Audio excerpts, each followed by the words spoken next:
Hi friends, welcome back to Mazin Medias. അപ്പോൾ ഇന്ന് നമ്മളൊരു പട്ടുപാവാട സ്റ്റിച്ച് ചെയ്യണമാണ് കേട്ടോ കാണിക്കണത്. അതിനായി ഞാനൊരു 4 മീറ്റർ ക്ലോത്ത് എടുത്തിട്ടുണ്ട് കേട്ടോ. പാവാടക്ക് 4 മീറ്റർ വേണ്ട, 2.5 മീറ്ററാണ് പാവാടക്ക് വേണ്ടി നമ്മൾ യൂസ് ചെയ്യണത്. ബാക്കി 1.5 നമുക്ക് ബ്ലൗസുമേ ഒരു ഡിസൈൻ കൊടുക്കാൻ വേണ്ടിയാണ്. ഇത് ബ്ലൗസിന് വേണ്ടി കട്ട് ചെയ്തെടുത്ത പീസാണ്. പിന്നെ ആ വൈറ്റ് ഇതിന് വേണ്ട ലൈനിങ് ആണ്, ക്രേപ്പിലാണ്. 2 മീറ്ററാണ് ഞാനത് കട്ട് ചെയ്തെടുത്തുള്ളത്. ആദ്യം നമുക്ക് ഇതിന്ന് ഒരു 2.5 മീറ്റർ ഇങ്ങോട്ട് മുറിച്ച് മാറ്റിയെടുക്കാം. ബാക്കി ഈ 1.5 ഉണ്ട് നമുക്ക് ബ്ലൗസിന് വേണ്ടത്. ഈ 2.5 മീറ്ററിലാണ് നമ്മൾ പാവാട സ്റ്റിച്ച് ചെയ്തെടുക്കുന്നത്. പിന്നെ ഇത് 8 വയസ്സായ ഒരു കുട്ടിക്കുള്ള അളവാണ് കേട്ടോ ഞാൻ കാണിക്കണത്. 8 വയസ്സായ കുട്ടി എന്ന് പറഞ്ഞത് അത്യാവശ്യം വണ്ണുള്ള കുട്ടിയാണ് കേട്ടോ. അപ്പോൾ അതിനുള്ള മാറ്റങ്ങൾ നമ്മളെ അളവിലും ഉണ്ടാവും കേട്ടോ. നിങ്ങളെ അളവിനനുസരിച്ച് ചെറിയ മാറ്റങ്ങളൊക്കെ വരുത്തിയാൽ മതി. പിന്നെ ഇതിന് വേണ്ട ഇറക്കം ഞാൻ എടുക്കുന്നത് 31 ഇഞ്ചാണ് കേട്ടോ. 1/2 ഇഞ്ച് മേലെ സീം അലവൻസും കൂടി 31.5 ഞാൻ കട്ട് ചെയ്തെടുക്കുന്നുണ്ട്. പിന്നെ അടിഭാഗം നമുക്ക് മടക്കി അടിക്കേണ്ട ആവശ്യമില്ലല്ലോ പട്ടായതുകൊണ്ട്. അപ്പോൾ അതുകൊണ്ട് 1/2 ഇഞ്ച് മാത്രം കൂടുതൽ എടുത്താൽ മതി. ഇതിൻ്റെ ലൈനിങ് ഞാനൊരു 3 ഇഞ്ച് ഇറക്കം കുറച്ചാണ് എടുത്തിട്ടുള്ളത്. ആ പട്ടിൻ്റെ മുകളിൽ നിൽക്കണ ആ രീതിയിൽ കട്ട് ചെയ്തെടുത്തിട്ടുള്ളൂ. പിന്നെ ഇത് നമ്മൾ മേലെ പട്ടക്ക് വേണ്ടി കട്ട് ചെയ്തെടുത്താണ് കേട്ടോ. ലൈനിങ്ങിലും ഞാൻ കട്ട് ചെയ്തെടുത്തിട്ടുണ്ട്. ഇതൊരു 4 ഇഞ്ച് വിഡ്ത്തും 35 ലെങ്ത്തിലുമാണ് കട്ട് ചെയ്തെടുത്തിട്ടുള്ളത്. നമ്മൾ വേസ്റ്റിൻ്റെ ലെങ്ത്ത് എന്ന് പറഞ്ഞത് 28 ഇഞ്ചാണ് കേട്ടോ. അതിൻ്റെ കൂടെ ഞാനൊരു 7 ഇഞ്ച് എക്സ്ട്രാ ഇട്ട് കൊടുത്തിട്ടുണ്ട്. ഇതിൻ്റെ നമുക്ക് ഇലാസ്റ്റിക് ഇട്ട് കൊടുക്കുന്നുണ്ട്. അപ്പോൾ അതിന് വേണ്ടിയാണ് ആ 7 ഇഞ്ച് എക്സ്ട്രാ ഇട്ട് കൊടുത്തിട്ടുള്ളത്.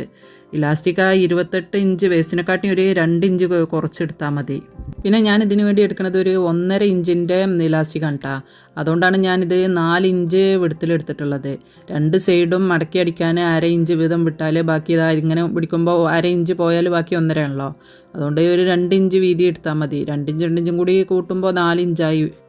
ഇനി നമ്മൾ ഈ കട്ട് ചെയ്ത് വെച്ച ഈ പീസിൽ ഇതിൽ ഫുള്ളായിട്ട് പ്ലീറ്റ് ഇട്ട് കൊടുക്കാനായിട്ട് വേണ്ടത്. അത് എളുപ്പത്തിന് വേണ്ടി ഞാനൊരു ഐഡിയ പറഞ്ഞുതരാം. ഇതിൻ്റെ ഈ മുകൾ ഭാഗം ഇവിടെ ഇങ്ങനെ ഫുള്ളായിട്ട് നമുക്ക് 1.5 ഇഞ്ച് വീതം ഇങ്ങനെ ഒന്ന് അടയാളപ്പെടുത്തി കൊടുക്കുക. ബിഗിനേഴ്സിന് ഏറ്റവും നല്ലത് അങ്ങനെ ചെയ്യണം. അപ്പോൾ പ്ലീറ്റ് ഒരേ ലെവലിൽ കിട്ടും. ഫുള്ളായിട്ട് 1.5 ഇഞ്ച് അതല്ലെങ്കിൽ 2 ഇഞ്ച്, കുട്ടികളുടെ ആകുമ്പോൾ 1.5 ഇഞ്ച് മതി. ഫുള്ള് നമുക്ക് ഇതുപോലെ 1.5 ഇഞ്ച് ഇങ്ങനെ ഒന്ന് അടയാളപ്പെടുത്തി കൊടുക്കാം. ഇങ്ങനെ ഈ 1.5 ഇഞ്ച് അടയാളപ്പെടുത്തുന്നതുകൊണ്ടുള്ള ഗുണം എന്താ വെച്ചാൽ ഒരേ അളവിലുള്ള പ്ലീറ്റാണ് നമുക്ക് കിട്ടലേ. മറ്റേത് നമ്മൾ ആദ്യമായിട്ട് അടിക്കുകയൊക്കെ ആണെന്നുണ്ടെങ്കിൽ പ്ലീറ്റ് പല ലെവലാവുമല്ലോ. അപ്പോൾ ആ പാവാട കാണാൻ ഒരു ഭംഗി ഉണ്ടാവില്ല. ഇത് നമ്മൾ ആ അളവ് വെച്ചല്ലേ ചെയ്യല്, അപ്പോൾ ഒരേ അളവ് തന്നെ കിട്ടും. ഇനി നമ്മൾ ഫസ്റ്റ് അടയാളപ്പെടുത്തിയ 1.5 ഇഞ്ചല്ല, രണ്ടാമത് അടയാളപ്പെടുത്തിയില്ലേ, ആ 1.5 ഇഞ്ച് സെൻറ്റർ ആക്കിയതാണ് ഇതുപോലെ ഇങ്ങനെ ഒന്ന് പിടിച്ചു കൊടുത്തുകൊണ്ട് ആ പിറ്റത്തെ 1.5 ഇഞ്ചിക്ക് ഒന്ന് മടക്കി ഇതുപോലെ പിന്നുത്തി കൊടുക്കുക. പിന്നെ അടുത്ത 1.5 ഇഞ്ച് ഇതുപോലെ കൊടുത്ത് അതിൻ്റെ ശേഷമുള്ള 1.5 ഇഞ്ചല്ല പിന്നത്തേക്ക് കുത്തിക്കാണ്ട് ഇങ്ങനെ കൊടുക്കുക. അങ്ങനെ ഓരോന്നും ഇടവിട്ടതാ ഇത് പൊക്കി അതിൻ്റെ പിന്നത്തിൽ ഇതുപോലെ ഇങ്ങനെ കുത്തി കൊടുക്കുക. അപ്പോൾ അടുത്ത 1.5 ഇഞ്ച് ഉള്ളിൽ പോവും. ഇനി അടുത്തത് പൊക്കിയിട്ട് അതിൻ്റെ ശേഷമുള്ളിലേക്ക് തൊടാതെ പിന്നത്തേക്ക് കുത്തി കൊടുക്കുക. അങ്ങനെ ആകുമ്പോൾ എല്ലാ പ്ലീറ്റും ഒരേ അളവ് തന്നെ നമുക്ക് ഉണ്ടല്ല കറക്റ്റ് കിട്ടിയിട്ടുള്ളത്. ഇനി ഈ പ്ലീറ്റിൻ്റെ ഈ മുകൾ ഭാഗം ഇവിടെ ഒന്ന് ഇങ്ങനെ നീളത്തിൽ സ്റ്റിച്ച് ചെയ്ത് കൊടുത്താൽ മതി. അതിന് ശേഷം നമ്മൾ ഈ പ്ലീറ്റ് ഇതുപോലെ ഇങ്ങനെ ഓരോന്നും കറക്റ്റായിട്ട് അടിക്ക് പിടിച്ച് കൊടുത്തുകൊണ്ട് ഒന്ന് അയൺ ചെയ്തെടുക്കാനായിട്ട് ചെയ്യേണ്ടത്. ഇതുപോലെ ഞാൻ ഫുള്ളായിട്ടൊന്ന് അയൺ ചെയ്തെടുത്തിട്ടുണ്ട്. ഇങ്ങനെ ചെയ്താൽ നമ്മൾ അടിച്ചെടുക്കുമ്പോൾ പിന്നെ അയൺ ചെയ്യാനും അത് കാണുമ്പോൾ നല്ല ഭംഗിയായിരിക്കും. മറ്റത് അത് ബാൻഡ് ഇട്ട് കഴിഞ്ഞാൽ ഇതുപോലെ പ്ലീറ്റ് കറക്റ്റ് അയൺ ചെയ്തെടുക്കാൻ നല്ല ബുദ്ധിമുട്ടാണ്. ഇനി നമുക്ക് ഇതിൻ്റെ ഈ ലൈനിങ് ഇതിൻ്റെ ഈ ബാക്ക് ഭാഗത്തൊന്ന് പ്ലീറ്റ് ഇട്ടെടുക്കാം. ഇതിങ്ങനെ മറിച്ചിട്ട് കൊടുത്തതിന് ശേഷം ഈ ലൈനിങ് ഇതുപോലെ അങ്ങനെ വെച്ച് ഇതിൻ്റെ ഈ ഭാഗത്ത് ഇതുപോലെ അങ്ങനെ ഒന്ന് പ്ലീറ്റ് ഇട്ടെടുത്താൽ മതി. അങ്ങനെ അപ്പോൾ ഞാൻ ഈ ലൈനിങ് ഇതിൻ്റെ ഈ ബാക്ക് ഭാഗത്ത് ഫുള്ളായിട്ട് പ്ലീറ്റ് ഇട്ടെടുത്തിട്ടുണ്ട് കേട്ടോ. ഇനി നമുക്ക് ഇതിൻ്റെ പട്ട വെച്ച് കൊടുക്കുകയാണ് ചെയ്യേണ്ടത്.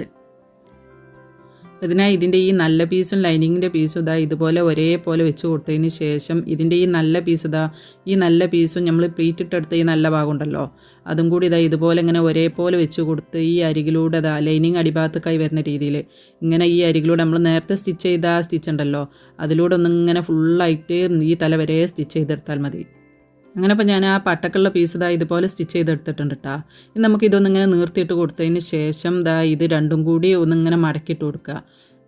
ഇതേ രീതിയിൽ നമ്മൾ പാവാട വരുന്ന രീതി ഉണ്ടല്ലോ അതേപോലെ ഇങ്ങനെ ഇട്ട് കൊടുത്തതിന് ശേഷം നമ്മളെ ആ പട്ടൻ്റെ ഭാഗം ഉണ്ടല്ലോ അത് ഇതുപോലെ നീർത്തി വെച്ച് ഒരേ ലെവലിൽ ഈ ഒരു ഭാഗം വരെ ഒന്ന് സ്റ്റിച്ച് ചെയ്ത് കൊടുക്കുക. മുകളിൽ നിന്ന് ഈ ഒരു ഭാഗത്ത് ഞാനിപ്പോൾ അത് അങ്ങനെ സ്റ്റിച്ച് ചെയ്തെടുത്തിട്ടുണ്ട് കേട്ടോ. ഈ നമ്മുടെ ഈ പട്ടൻ്റെ ഈ പീസ് ഉണ്ടല്ലോ, ഇത് ഇതുപോലെ ഇങ്ങനെ ഒന്ന് മടക്കി കൊടുത്തതിന് ശേഷം ഒരു 1/2 ഇഞ്ച് ഉള്ളിലേക്ക് മടക്കിയതായി ഇതുപോലെ ഒന്ന് ഫുള്ളായിട്ട് സ്റ്റിച്ച് ചെയ്തെടുക്കുക. ഈ അരികിലൂടെ ഒന്ന് സ്റ്റിച്ച് ചെയ്ത് കൊടുത്താൽ മതി. ഇതിൻ്റെ ഈ ഒരു ഏതെങ്കിലും ഒരു ഭാഗത്ത് ഒരു 2 ഇഞ്ച് ക്യാപ്പ് ഇട്ട് കൊടുക്കണം കേട്ടോ. അതിൻ്റെ ഉള്ളിൽ കൂടിയാണ് നമുക്ക് ഇലാസ്റ്റിക് കയറ്റി കൊടുക്കാനുള്ളത്. ആ 2 ഇഞ്ച് വെച്ച് ബാക്കി എല്ലാ ഭാഗവും നമുക്ക് ഈ അരികിലൂടെ ഫുള്ളായിട്ടൊന്ന് റൗണ്ട് ചെയ്ത് സ്റ്റിച്ച് ചെയ്തെടുക്കാം കേട്ടോ. അതിന് ശേഷം നമുക്ക് നമ്മുടെ ഈ പാവാടൻ്റെ ഈ ഭാഗം ഉണ്ടല്ലോ, അതിൻ്റെ ഈ നല്ല പീസ് സെപ്പറേറ്റ് ആക്കിയിട്ട് രണ്ടും രണ്ടായിട്ടൊന്ന് സ്റ്റിച്ച് ചെയ്തെടുക്കാം. ഇവിടുന്ന് അടിയിലേറ്റവും അതുപോലെ ലൈനിങ്ങും തന്നെ ഈ ഭാഗത്തു നിന്ന് അടിയിലരെ ഒന്ന് സ്റ്റിച്ച് ചെയ്ത് കൊടുക്കാം. അങ്ങനെ ഇപ്പോൾ നമ്മുടെ ഈ പട്ടൻ്റെ ഈ ഭാഗം ഫുള്ളായിട്ട് സ്റ്റിച്ച് ചെയ്തെടുത്തിട്ടുണ്ട്. ഇവിടെ ഒരു 2 ഇഞ്ച് ക്യാപ്പ് ഞാൻ വിട്ടിട്ടുണ്ട് കേട്ടോ. അതിലൂടെ നമുക്ക് ഈ ഇലാസ്റ്റിക് ഒന്ന് കയറ്റി കൊടുക്കാം. ഞാനൊരു 26 ഇഞ്ച് വീതിയിലാണ് ഇലാസ്റ്റിക് എടുത്തിട്ടുള്ളത്. 28ആണല്ലോ നമ്മളെ സൈസ്, വേസ്റ്റിൻ്റെ സൈസ് 28ആണ്. അപ്പോൾ ഒരു 2 ഇഞ്ച് കുറച്ചാണ് ഞാൻ ഇലാസ്റ്റിക് എടുത്തിട്ടുള്ളത്.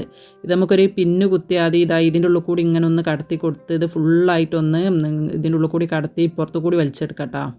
അങ്ങനെ ഇപ്പോൾ നമ്മൾ പിന്ന് കുത്തിയ ഇലാസ്റ്റിക്കിൻ്റെ പീസ് ഈ ഭാഗത്തു കൂടി വലിച്ചെടുത്തിട്ടുണ്ട് കേട്ടോ.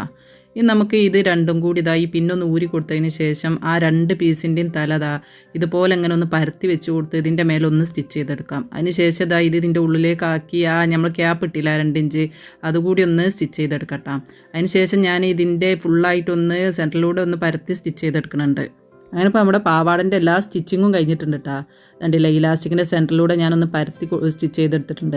ഇങ്ങനെ ചെയ്യുന്നതുകൊണ്ട് ഉള്ള ഗുണം എന്താ വെച്ചാൽ നമ്മൾ കുറേ ഉപയോഗിക്കുമ്പോൾ ഉണ്ടല്ലോ അതിൻ്റെ ആ ബാൻഡ് ചുരുങ്ങി ഉള്ളിലേക്ക് പോലും മടങ്ങി നിൽക്കലൊക്കെ അതൊക്കെ ഒഴിവാക്കാൻ ഏറ്റവും നല്ലതാണ് ആ സെൻറ്ററിലൂടെ സ്റ്റിച്ച് ചെയ്ത് കൊടുക്കുന്നത്. പിന്നെ ഇതിലേക്ക് നമ്മളൊരു സാരി മോഡലുള്ള ബ്ലൗസാണ് കേട്ടോ ചെയ്തെടുക്കുന്നത്. അതിൻ്റെ വീഡിയോ ഞാൻ ഇതിൽ കാണിക്കണില്ല, വീഡിയോൻ്റെ ലെങ്ത്ത് കൂടണ്ടെന്ന് വെച്ചിട്ട് അടുത്ത വീഡിയോയിൽ കാണിക്കാം. അതുപോലെ ഈ വീഡിയോ നിങ്ങൾക്ക് ഇഷ്ടപ്പെട്ടിട്ടുണ്ടെങ്കിൽ ലൈക്ക് ചെയ്യാനും ഷെയർ ചെയ്യാനും സബ്സ്ക്രൈബ് ചെയ്യാനൊന്നും മറക്കല്ലിട്ടാ. ഇനി ഇതിൻ്റെ ബ്ലൗസിൻ്റെ കട്ടിങ്ങും സ്റ്റിച്ചിങ്ങുമായി നമുക്ക് അടുത്ത വീഡിയോയിൽ കാണാം.